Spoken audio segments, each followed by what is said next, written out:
What's up, fight fans? This is Kurt DeVille with Counterpunch Boxing News, and I got some new news concerning Terrance "Bud" Crawford. Terrence Crawford is rumored to fight Al Haymon's fighter, Luis Collazo.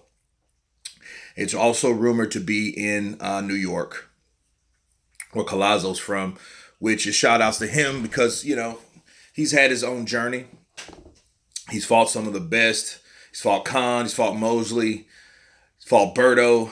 He's been in there and he's upset some undefeated fighters too and showed them what was who. So it's a good fight for Terrence Crawford only, and I repeat, only because of consistency, continuity. Terrence Crawford needs to keep busy, but the number one thing I need to point out is this started because of the confrontation with Errol Spence. This is where it spiraled from, okay? Because Terrence Crawford is a top-ranked fighter, and this is what it comes down to. He's a top-ranked fighter, and he knows that he has to fight other stables, obviously. You know what I'm saying? And he wanted Errol Spence, which is the IBF champion that claims that nobody else wants to fight him, right? So when Terrence Crawford confronted him and he asked him, well, what did Uncle Al say? He said Uncle Al mentioned everyone else except him, okay?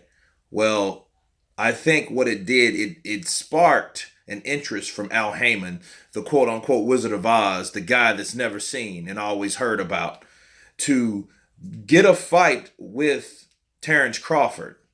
You know what I mean? He won't put him in there with Errol Spence because that's not in his game plan right now. But what he will do, he will bring his other fighters to the table to fight Terrence Crawford, kind of feeding Crawford a fighter like Collazo. He's 36, 37 years old. He has skill. And they want to see how Terrence deals with Collazo.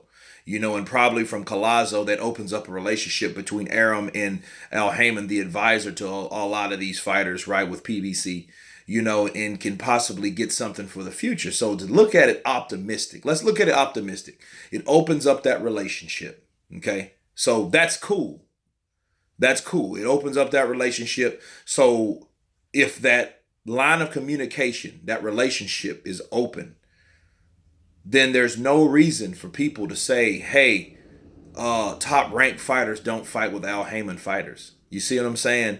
So that excuse can be totally eradicated from the equation. You know what I mean? Now to look at this pessimistic, right? In a negative, well, why the hell, if he's fighting an Al Haymon fighter, why the hell isn't he fighting Errol Spence? So, it depends on which way you want to look at it. You know what I mean? I look at it in both sides because, I look at it both sides, right? You know what I mean? You got to look at it like, okay, well, you got to crawl before you can walk. But, and I don't mean that necessarily as an analogy for Terrence Crawford, because Terrence Crawford came into the welterweight division not crawling, not walking, but running.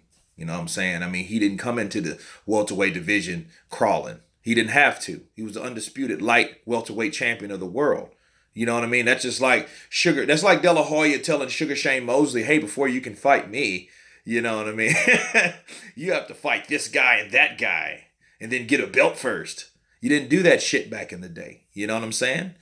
Almost 20 years ago. The best fought the best. You know what I mean? Or should I say, the best known fought the best known. Now, I will say that because there was a lot of fighters that were not really acknowledged or not exposed, so to speak, to the general public. They were fighting on smaller venues, but they were very dangerous and they just never got their shot. You know what I'm saying? So, and I know a couple fighters like that back in the day. However, the guys that are known, that's in the spotlight now, these guys had no problems fighting each other. Okay, so that's what I wanted to convey to you guys about the difference between back then and now. If you look at Terrence Crawford, you look at his career only from welterweight. He fought Jeff Horn, which was undefeated. I know people are going to say, Pacquiao beat him.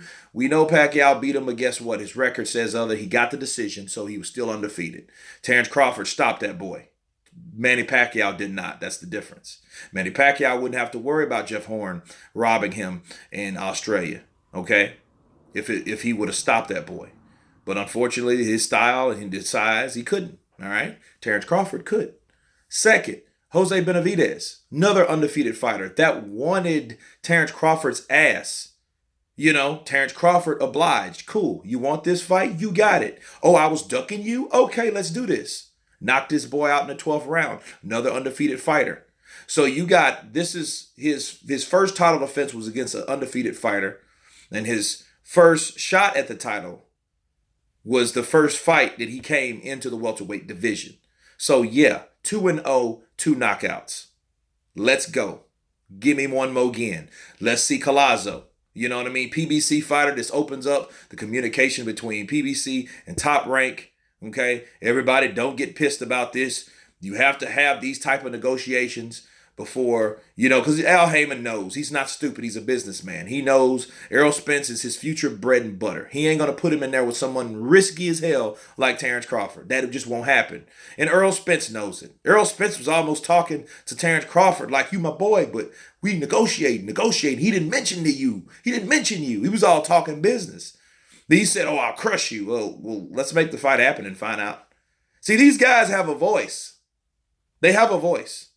But Collazo wanted Spence, okay? So what Al Haymon did, like, okay, if you wanted Spence and Terence Crawford's calling out Spence, I'll give you Crawford.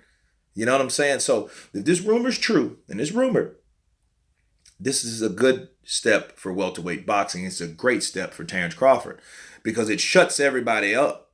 You know what I mean? If Keith Thurman keeps his shit up, if he keeps dodging and ducking, zipping and dodging and ducking, right?